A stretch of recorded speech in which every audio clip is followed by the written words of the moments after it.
All right, let's jump right in. We're going to talk about this invisible force in finance that, well, it works kind of like a giant seesaw. It's a principle so powerful that when it tilted the wrong way, it literally made a multi-billion-dollar bank just disappear over a weekend. I mean, that's the real question here, isn't it? How does a bank just vanish in 48 hours? One minute, Silicon Valley Bank, or SVB, is this massive pillar of the tech world. The next, it's just gone. This wasn't some slow, painful decline. It was a complete, catastrophic collapse in less time than it takes to get through a weekend. Seriously, how is that even possible? Just look at the insane speed of this thing. On Wednesday, March 8th, the bank admits, hey, we have a problem. By Thursday, full-blown panic sets in. A tidal wave of people trying to pull out their money, $42 billion. By Friday morning, the regulators had to step in. They shut the doors. It was game over. Now, usually when a bank fails, our minds go to one place, bad loans, right? But here's the twist. That's not what happened here. The loans SVB made were actually pretty solid. The real culprit was something way more fundamental, something that was just hiding in plain sight on their books, an invisible force. So what is this mysterious force? We call it the bond price seesaw. And trust me, it's one of the most basic, but also one of the most powerful relationships in all of finance. And it is the absolute key to understanding this entire story. This right here, this is the golden rule. If you take away only one thing, let it be this. It's that simple. You've got interest rates on one side of the seesaw and bond prices on the other. When one goes up, the other has to come down. It's a law of financial gravity. Let's break down why. So first, a super quick refresher. What even is a bond? Just think of it as an IOU. You lend a government or a company, say, $1,000. In return, they promise to pay you a fixed interest payment, that's called a coupon, every single year until they finally pay your $1,000 back. And the key word, the most important word there, is fixed. Those payments never, ever change. Okay, so if the payment is fixed, why does the price of the bond itself bounce around all over the place? Well, it all comes down to competition. It's basically a battle between the old bonds that are already out there and the shiny new ones hitting the market. Let's imagine this for a second. A year ago, you bought a bond, and it pays you a nice 5%, so $50 a year. But today, because the Fed raised interest rates, brand new bonds are being sold that pay 7%, $70 a year.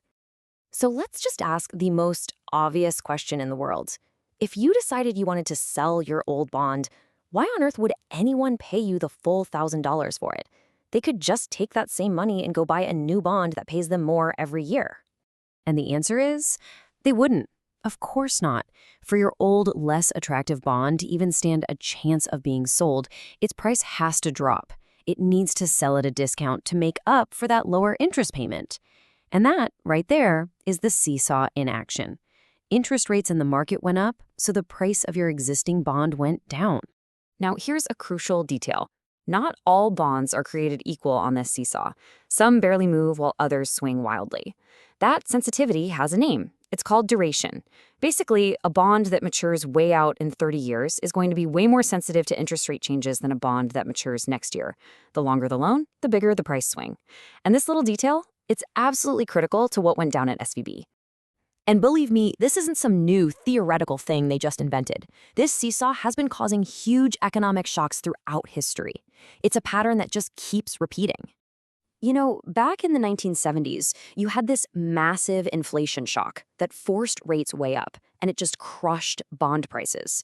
Then, in 1994, a surprise rate hike caused what they called the bond market crash. In 2008, the seesaw went the other way.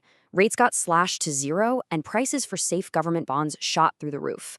And then you get to 2022. And just to give you a sense of the scale we're talking about, to fight that crazy inflation in the 70s, the Fed chairman back then, Paul Volcker, jacked up interest rates to almost 20%. 20! Can you imagine holding a bond paying 5% when new ones are paying 20%?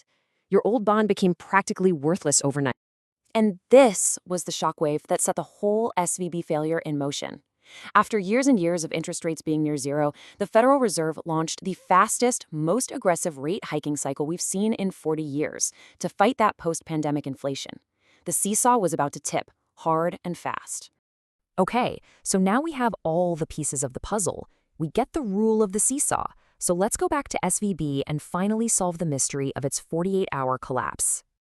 It really was a perfect, tragic chain reaction. Step 1. During the pandemic tech boom, SVB got flooded with cash. So what did they do? They bought billions in long-term bonds paying a measly 1.5%. Remember duration? They bet on the most sensitive, riskiest kind. Step 2. The Fed slams on the brakes and hikes rates past 5%. Step 3. The seesaw comes crashing down. The market value of all those bonds SVB owned just collapses. Step 4. The trigger. Their tech clients, for their own reasons, start needing their cash back and begin pulling deposits. Step 5. This is the death trap. To give depositors their money, SVB is forced to sell those bonds, turning a paper loss into a very, very real one. And step 6. News of that massive, real loss gets out and the panic is on. And this distinction is absolutely everything. An unrealized loss is just on paper. It's like seeing the value of your house go down. It's not great, but you haven't actually lost any cash. As long as SVB just held on to those bonds, they could just wait and hope the price would recover. But the second they were forced to sell to meet withdrawals, that paper loss became a realized multi-billion-dollar hole in their balance sheet. That's what started the fire. So the final diagnosis? It was just a perfect storm. The underlying cause was interest rate risk, our seesaw. That problem was then massively amplified because they had specifically bought long-duration bonds, the most sensitive kind you can get. And then the final trigger was their depositors. They were all tech companies who all panicked and needed their money at the exact same time. So why should any of us care about one bank's big mistake? Because this invisible force, this seesaw, it doesn't just mess with banks. It impacts the entire economy. It impacts you. This one simple principle affects the stability of the entire banking system, the health of the pension funds that hold trillions of dollars in bonds, the mortgage rate you might pay on a house, how much it costs the entire government to borrow money, and yeah, even stock prices. It is quite literally everywhere. And this really is the most crucial takeaway. For about 40 years, from the early 80s all the way to 2020, interest rates were, for the most part, falling. That meant the seesaw was working for investors, always pushing up the value of their bonds and stocks. It was a 40-year tailwind at our backs. And I think we got so used to it, we just forgot how brutal it can be when that wind finally changes direction. And that leaves us with a pretty heavy question. The collapse of SVB was a brutal wake-up call that this force is real and it is powerful.